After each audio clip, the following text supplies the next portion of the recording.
That night at my parents' house, Jake sat across from my family, silent, polite, enduring every side-eye and backhanded compliment like a soldier in enemy territory. "Where did you say you work, Jake?" my father asked, swirling his whiskey like it mattered. Jake smiled. "Just a small auto shop off Route 9. James snorted. "So a mechanic? You really lowered your standards." Sarah winced. Margaret leaned in and muttered to me, "You could have had someone respectable." I felt the heat in my throat, the shame they wanted me to feel, the way they looked at Jake like he was beneath their dinnerware. That's when my phone buzzed. An encrypted text, clearance confirmed. "You may disclose." Jake glanced at me. Just once. I stood up. I wasn't going to say this tonight, but since you all seem concerned about what Jake does, I turned to my father. "To answer your question, he's not a mechanic." I pulled out the ID badge from my purse. It had Jake's photo, next to the seal of the Pentagon. He's the Director of Special Intelligence Operations at the Department of Defense. The forks froze mid-air, glasses stopped clinking, and for the first time in my life, my family, all of them, had nothing to say. That's how it all began. My name is Emily Harper, and for years my family made me feel like I wasn't good enough, like love only counted if it came with a resume and a pedigree. But what they didn't see is what I chose to stand for. If you're here listening, just drop a little hi in the comments or tell me where you're watching from. And if you believe in stories like this about love, truth, and standing your ground, consider subscribing. Sometimes being heard is the beginning of healing. Thank you. Now let me tell you everything. The dining room looked like it had been frozen in time. Polished mahogany table, stretching the length of the room, crystal chandelier, dripping light down like judgment walls, lined with military portraits and gleaming medals. It was the kind of room where everything said, "We've earned our place in the world," even if no one at the table seemed to believe I had earned mine. I hadn't been invited to a Harper family dinner in nearly 8 months. Not since I got engaged to Jake. That alone should have told me this wasn't really a reunion, it was a tribunal. And I was the one on trial. Richard Harper. My father sat at the head of the table like he was still in uniform, even in his cardigan. He hadn't changed much since retirement, still sharp as a bayonet when he wanted to cut someone down. He opened with a sip of bourbon and a question flat and cold. "So is your mechanic fiancé still fixing mufflers for a living?" The room tensed, but nobody stopped him. My mother Margaret, in her silk blouse and pearl earrings, sighed just loud enough for effect. "You used to have such promise, Emily," she murmured, pouring herself another glass of Chardonnay. She didn't look at me when she said it. James, my older brother, leaned back in his chair and gave me the smug half-smile he reserved for courtrooms and family gatherings. He rotated his wrist casually to flash a Rolex I hadn't seen before. New, probably a recent win. "I looked into him," he said. "You're Jake. He's living off veterans' benefits, right? Disability pay for what, an ankle sprain?" Sarah, my sister, didn't say a word. But she didn't need to. The way she glanced at me like I'd shown up in ripped jeans to a gala was enough. The only noise she made was the faint clink of her wedding ring tapping her wine glass. I gripped my fork tight enough to leave marks in my palm, but I said nothing. Not yet. Then came the blow that landed deeper than the rest.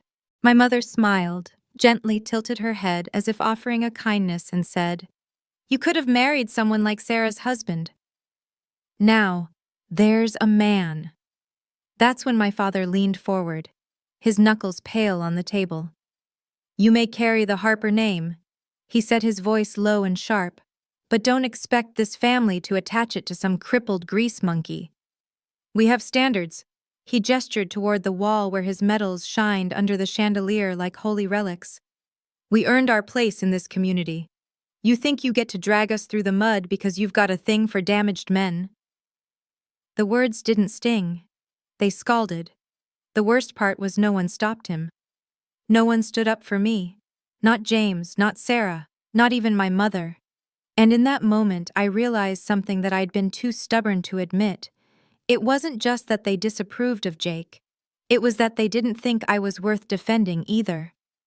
My pulse pounded in my ears, my hands trembled. But I swallowed the urge to scream, to cry, to run. Instead, I made a decision I would let them speak their piece. And then I would burn the whole illusion to the ground. I pushed back from the table so hard the chair screeched across the hardwood floor, making everyone flinch. The room fell into a stunned silence, the kind that follows the sound of something breaking. And I suppose, in a way, something did. I stood there at the edge of that polished hollow table, and I looked them each in the eye, one by one. My father's jaw tightened. My mother blinked twice. James looked like he was bracing for a lawsuit, and Sarah just looked down, ashamed or afraid, I couldn't tell. I wasn't going to say anything. I began, my voice surprisingly steady, because Jake doesn't need to prove anything to any of you. But since you've decided to dissect his worth over dinner, let's set the record straight. No one interrupted. Jake Sullivan, I said, is the commanding officer of a Pentagon Black Operations Intelligence Unit. He oversees covert missions in hostile territories, answers directly to generals you name-drop in your sleep, and saved 12 men from dying in Afghanistan when he threw himself on a live grenade. The silence became something heavier. He lost his leg in the process. I continued, my throat tightening. And he didn't whine. He didn't wallow. He came home, and he chose not to chase medals or recognition. He chose me. A quiet life. A second chance. And he didn't tell you any of this because he knew exactly how you'd treat him. Like a broken toy instead of the warrior he is. I turned to face my father and pointed to the photo on the wall, the one where he stood behind a podium in dress blues, saluting a flag. You display your medals for admiration, I said. Jake keeps his in a wooden box, because he doesn't need to be worshipped to feel worthy. Richard's fork slipped from his hand, clattering onto the plate like a gavel. Margaret looked like she was trying to swallow glass. But the family's reputation. No, I cut in. You mean your reputation. You care more about your social standing than your daughter's happiness. And you've spent so long pretending this family is perfect that you can't see how poisonous your love has become. James sat back speechless for once. The smirk wiped clean. That's not possible, he muttered, though even he didn't sound convinced. Sarah. She didn't say anything, but her shoulders collapsed like someone had just lifted 100 pounds off them. I looked at each of them one last time and said, I don't need your blessing. And Jake doesn't need your approval. I just wanted you to know who he is, so when you decide to keep looking down your nose at us, you'll know you're doing it to a man who outranks every single one of you, and a woman who finally knows her worth. Then I walked out of that chandelier-lit room with my head held high, not because they understood, but because they finally knew. And knowledge is a funny thing. Once it's out there, it doesn't go back in the box. Moving into Jake's apartment above the garage wasn't what I imagined starting over would feel like. The walls smelled faintly of motor oil and coffee, the ceiling fan creaked every time it spun, and the floor slanted just enough to make a marble roll without being touched. But it was quiet, and it was ours. When I brought my suitcase up the stairs that first night, Jake didn't say much. He simply took the bag from my hand, placed it beside the couch, and kissed my forehead like nothing had changed. And maybe for him it hadn't. But for me, everything was different. My phone rang the next morning. I almost didn't pick up when I saw it was my mother. Her voice was soft, restrained, like someone trying to stay dignified while drowning. Your father isn't well, she said. He hasn't eaten. He says your words, they broke something in him. I held the phone in silence. Emily. She added a note of cold, slipping back in, you didn't have to humiliate him. You've made your choice, but there's a way to live with dignity. I hung up before I said something I'd regret. By the end of the week, James had already started planting seeds around town, that Jake was manipulating me, that I'd been swept up by some ex-soldier with a hero complex and a temper problem. I got side-eyes at the grocery store, at the pharmacy, even from the woman who used to teach me piano as a child. I became the story that people lowered their voices to whisper about. Sarah messaged me late one night. "I'm sorry, Em. I don't know how to fix this. You know how Dad is." I didn't respond. 2 days later, I found it. The box. I had dropped a sock while unpacking and it rolled beneath the bed. As I reached under, my fingers brushed against something wooden. I pulled it out, a simple, worn lockbox with a rusted latch. Inside, nestled in velvet, were Jake's purple heart and bronze star. There were letters, handwritten, stained, some crumpled thank yous from men he'd saved, notes from their families. There was a photo of Jake in uniform, younger but already hard around the eyes, standing beside a 4-star general whose name I recognized from news headlines. I sat on the floor, the box in my lap, and cried harder than I had in years. When Jake came home that evening, he saw the open box and froze in the doorway. "I didn't mean to snoop," I said quickly, wiping my eyes. He knelt beside me, closed the box slowly, and didn't speak for a moment. "I kept it quiet for a reason," he said. "Not because I'm ashamed. Because people who know too much about my past tend to get caught in its crosshairs." He looked at me with that calm, steel gaze I'd come to love. A woman I dated once years ago was followed home. Not by a jealous ex, by someone I helped put behind bars. She ended up in witness protection. I reached for his hand, but he wasn't finished. "What I'm working on now." He paused. "There's corruption inside defense contracts, procurement fraud, millions flowing through shell corporations. I'm not just chasing ghosts. There are powerful people who would rather I disappear." I took a shaky breath. "And you think I'm safer here?" "No," he said, "but I think I'm safer when you know what we're up against." Later that week, while James was still busy smearing Jake's name over cocktails, an old acquaintance of his, someone from his law school days, casually mentioned at a charity function that he'd seen Jake in the halls of the Pentagon. Not visiting, not escorted, moving like he belonged there. Word trickled back to James, and from what Sarah told me, he hadn't been sleeping well since. I didn't care what they thought anymore. I had seen the truth. Not just medals in a box or photos beside generals. I had seen the man who risked his name and his life to protect what mattered. I had chosen him long before I saw the proof, but now I was ready to protect him too. It was the annual Willow Creek Veterans Benefit held in the Grand Hall of the Cultural Center downtown. The Harper family had sponsored the event for years, so naturally James was invited to speak. This year Jake and I were invited as well, likely out of courtesy more than respect. Still, I walked in on Jake's arm. He wore a dark button-down and pressed slacks. Nothing fancy, but heads turned anyway. Veterans we'd never met came up to shake his hand. One whispered, "Thank you for what you did in Ghazni," before fading back into the crowd. Jake simply nodded as always. James took the podium after dinner. His voice was smooth, practiced. He began with the usual platitudes: community, sacrifice, honor. But then his tone shifted. "There's a dangerous trend," he said, "of romanticizing war scars, of ignoring the red flags that come with certain types of service." The audience hushed. I felt Jake's back straighten beside me. "Let me be clear," James continued. "There are men who serve this country honorably, who carry their burdens with grace. But there are also men whose demons should not be rebranded as medals." He looked straight at us. "I've seen what happens when trauma goes untreated. My own sister is engaged to a man who once faced assault charges, result of a so-called panic episode. Sealed now thanks to technicalities, but sealed doesn't mean false." Gasps rippled across the room. Jake didn't move. He didn't flinch. He just stared back at my brother like he was watching a man drown in his own arrogance. I stood. I didn't ask for permission. I took the mic from the host's hand and stepped into the light. "You want to talk about trauma," I said. "Fine.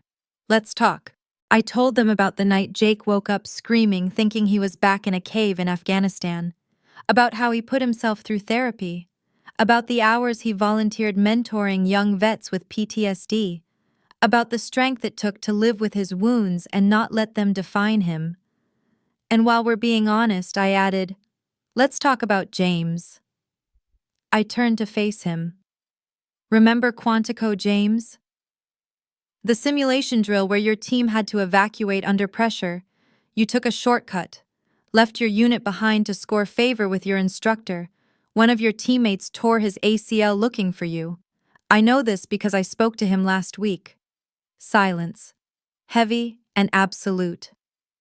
From the back of the room, a man in a worn veteran's cap stood up. She's telling the truth, he said. I was there. He bailed on us. The air changed. Sarah left her table, walked right up to me. Emily's right, she said. We've spent too long pretending reputation matters more than responsibility. My mother, seated near the exit, called out faintly. This is a family event. Can we not air this publicly? I turned to her. Protecting lies isn't family, it's complicity. I didn't care that my voice trembled. I didn't care that James turned crimson and clenched his fists like he had something left to say. The people had already heard enough. And for the first time in my life, I wasn't the disgrace in the room. I was the one telling the truth. The apartment was quiet when we returned from the veterans event, but it wasn't the kind of quiet that comforted. It was the kind that creeps in when something has been cracked open and left exposed. Jake walked in first, his steps heavier than usual, and set his keys on the counter without a word. I locked the door behind me. The air felt thinner than it had an hour ago. He sat down on the couch, leaning forward with his elbows on his knees. I stood in the kitchen, arms crossed, watching him from a distance. We hadn't spoken since the confrontation at the event. Not really. What was there to say? Finally, he broke the silence. There's more I should have told you, he said. I pulled out a chair and sat across from him. Then tell me now. He nodded slowly.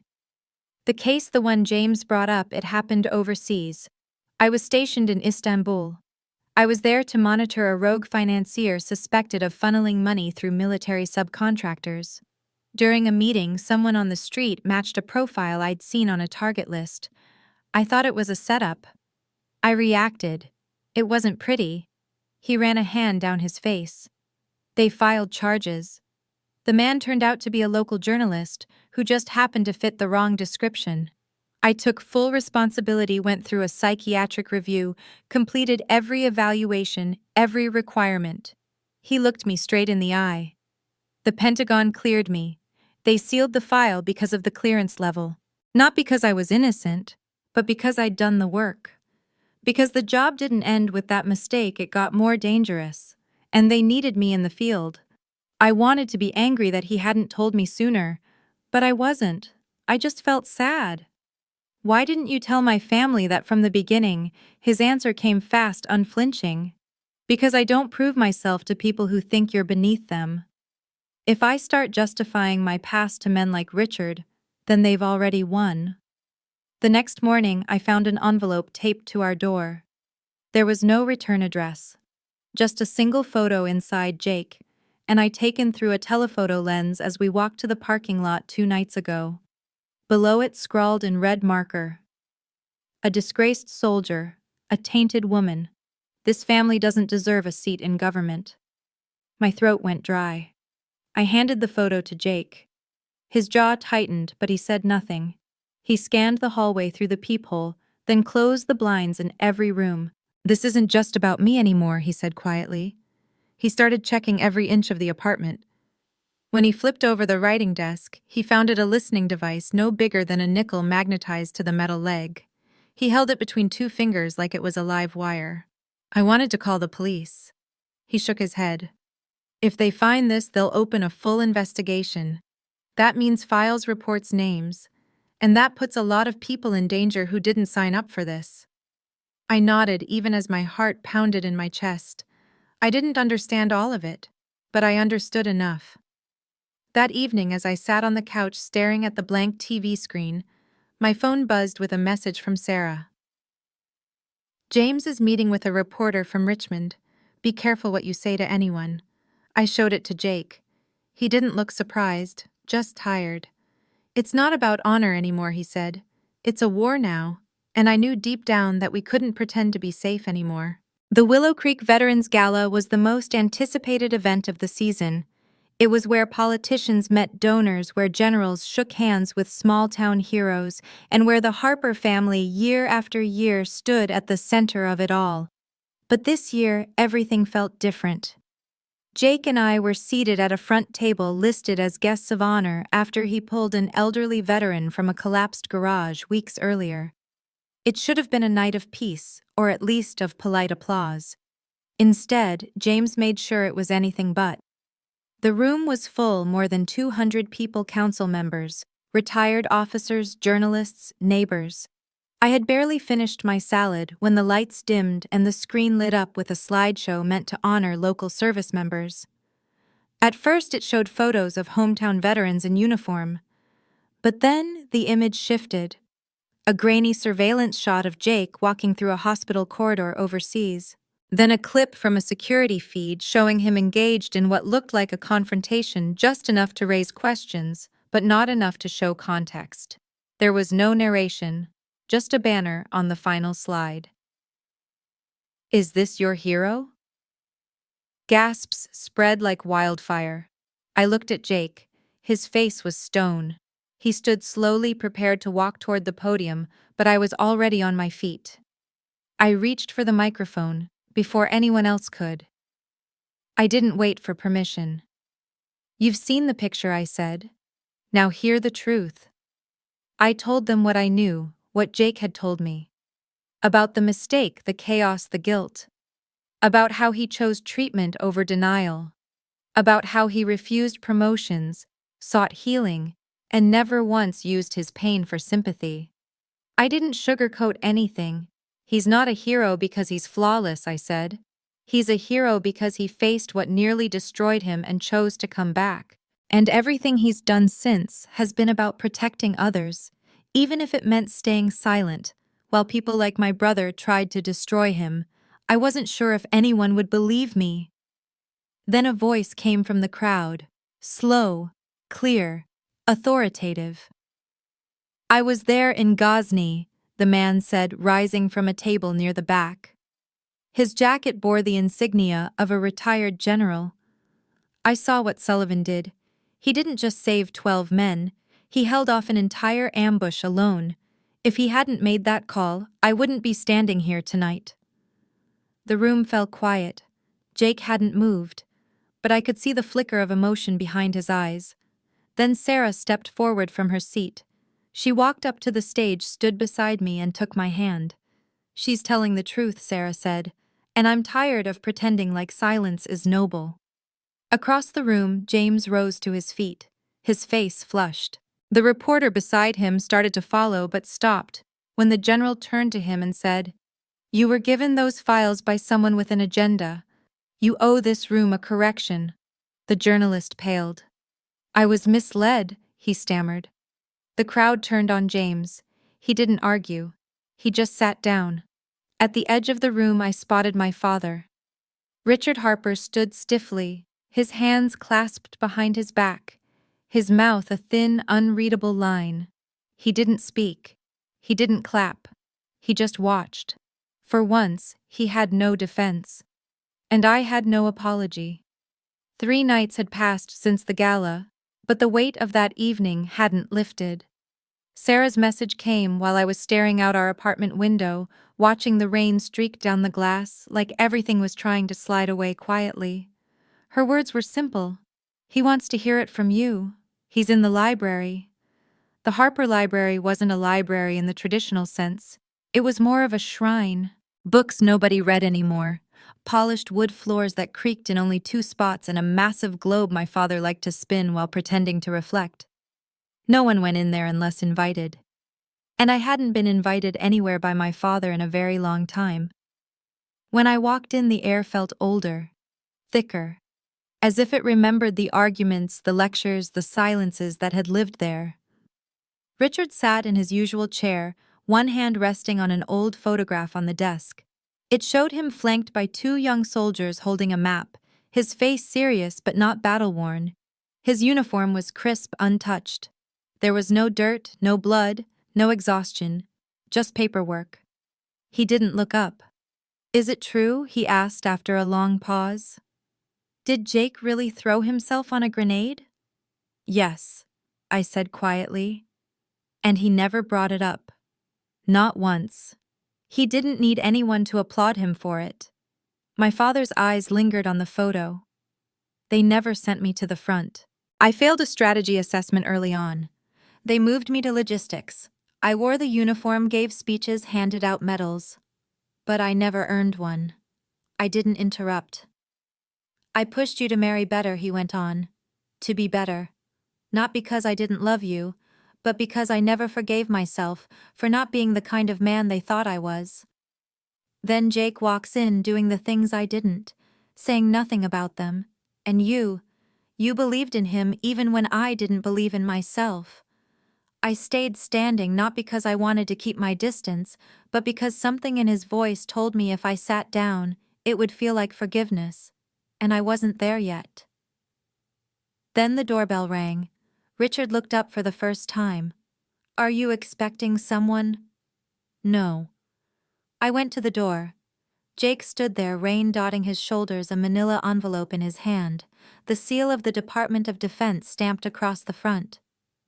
There's something you need to see, he said, his voice clipped, but calm. Back in the library, he handed the envelope to my father.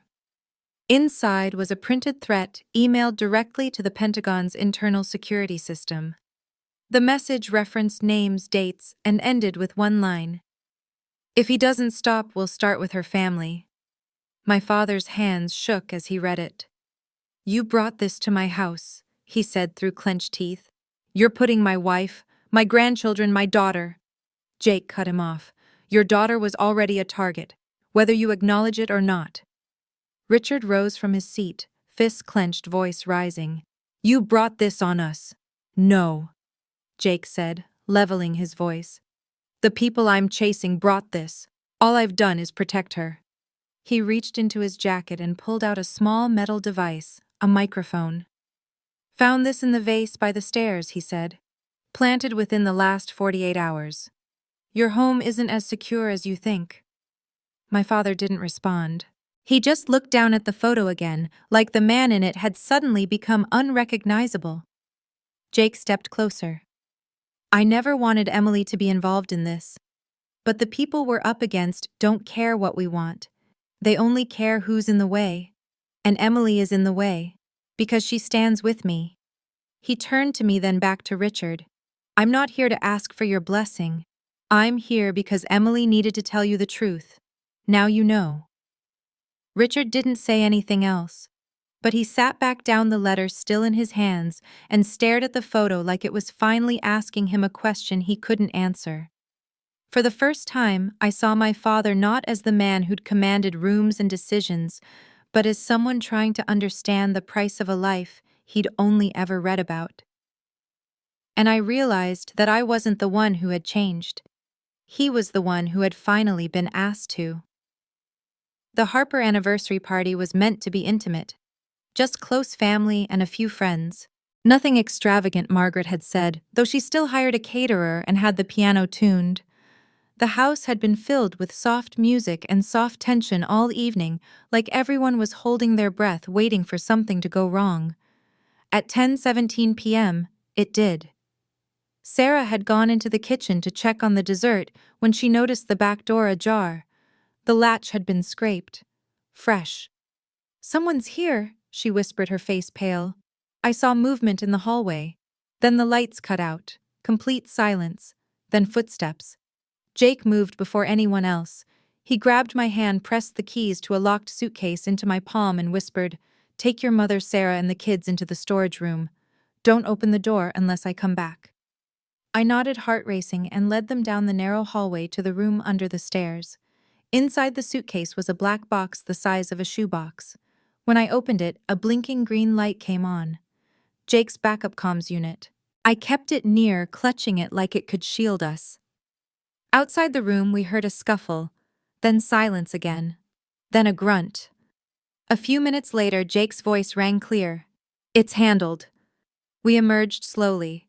Jake stood in the hallway, gripping the collar of a man on the floor, a wiry figure in dark clothes, duct tape now wrapped around his wrists.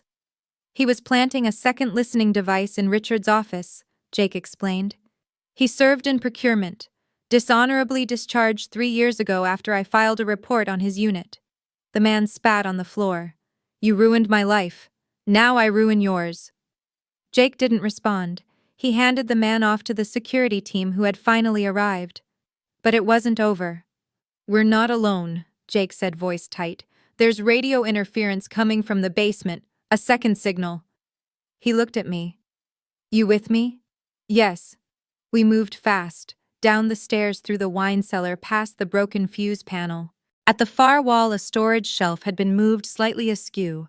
Behind it, tucked into the corner, a blinking device wired with a timer. Jake knelt down. They were going to make it look like an accident. I stood beside him, flashlight shaking in my grip, watching as he carefully clipped one wire, then another. Finally, the blinking stopped. When we came back upstairs, Richard was standing in front of the monitors in his study watching the whole thing. You saw that, Jake asked. Richard nodded slowly. You still think I'm the threat? Richard didn't answer. He walked toward Jake and for the first time in his life extended his hand. You just saved my family. Jake shook it, tired but resolute. Margaret stepped forward, her lipstick-smudged eyes glossy. She pulled me into a hug so tight it hurt. I was wrong, she said, her voice cracking. I blame the only man who ever truly stood by you. I looked at Jake. He looked at me. And in the wreckage of that long, chaotic night, I realized something I'd never expected. No one was calling Jake names anymore. No one was questioning my choices. And for once, we didn't need to explain ourselves. The truth had spoken for us. The morning after the break-in, the front steps of the Harper estate were lined with federal sedans. Their presence wasn't loud, but it was impossible to ignore. Agents in plain suits, no badges visible, moved in and out with quiet efficiency.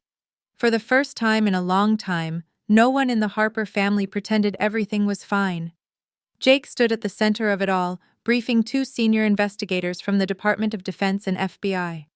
I sat at the edge of the living room watching as the truth finally gained form. Stacked files, encrypted drives, recorded statements, names and dates scribbled on notepads. My family scattered around the house listened without interrupting. Jake detailed everything. The shell corporations, the manipulated contracts, the missing funds routed through construction projects that never existed. A network built over years protected by clearance and silence. And now unraveling. The agents flipped through pages. One name made them stop. I leaned closer. Jake paused. It's one of James's law partners, he said flatly. Michael Crosswell. He's been laundering money under the radar for 3 years. He used James's legal firm as a front for legitimacy. The silence that followed was deafening. James stood near the fireplace. His lips parted slightly, but no words came out. They want to question you, one of the agents said. I didn't know, James finally managed, voice hollow. I didn't know. But you will testify, the agent asked. James nodded, slow and rigid. Yes. Richard rose from his chair, his expression unreadable. You'll do nothing of the sort. Do you understand me? We protect this family. No, I said louder than I intended. Not this time. My father turned sharply, as if shocked I'd dared speak. If you still care more about the Harper name than about the truth, then say it out loud, I continued, because I won't stand by while we keep enabling lies. I watched Jake risk everything to protect this family, while we kept trying to tear him down. I won't be quiet anymore. Sarah stood beside me. Neither will I, she said. I've been quiet my whole life and it's done nothing but protect the wrong people. No one spoke after that.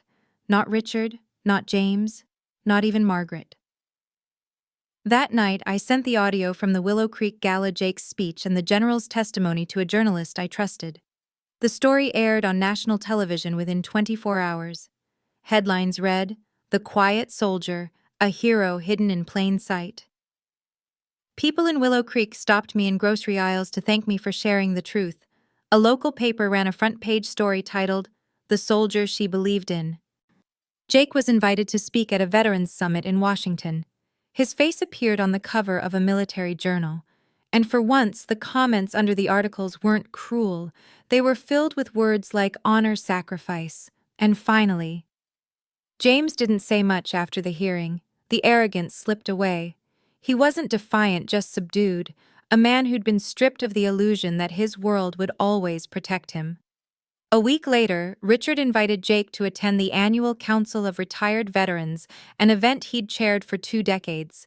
He asked Jake to serve as honorary security advisor. Jake said yes. Margaret called me the next day and said she was planning a family dinner. No occasion, no performance, just family. For the first time, I believed her. Spring came early in Willow Creek that year. The snow melted fast and the fields behind the Harper estate were blanketed in soft greens and wildflowers. It had been decades since anyone had hosted a wedding out there, but I didn't want a ballroom. I wanted something rooted, something real. Richard stood at the top of the grassy path in his old navy blue suit, hand trembling slightly as he offered his arm. "You sure you're ready for this?" he asked, trying for humor, but unable to hide the emotion behind his eyes. I smiled and took his arm. I've never been more sure of anything. The aisle was lined with friends and neighbors, most of whom had once looked at Jake with suspicion.